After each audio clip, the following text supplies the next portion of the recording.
博多駅前はつい30分ほど前から激しい雨が降り続いています。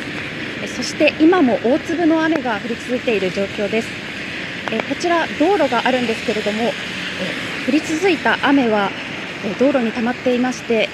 今も車がかなり通っているんですが、その度に車が通るたびに水しぶきが上がっています。この辺りざっと激しく雨が降ったときは、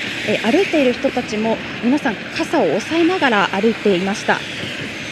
そして博多駅前なんですが、バス停などの屋根があるところも多いんですが、傘を差している皆さんも激しく雨が降ったときは、その下を雨を避けるようにして通っていました。今日私は午後6時頃から博多周辺で取材をしているんですが、その時からずっと雨は降り続いています。夜になるにつれて雨は激しくなっているので、引き続き警戒が必要です。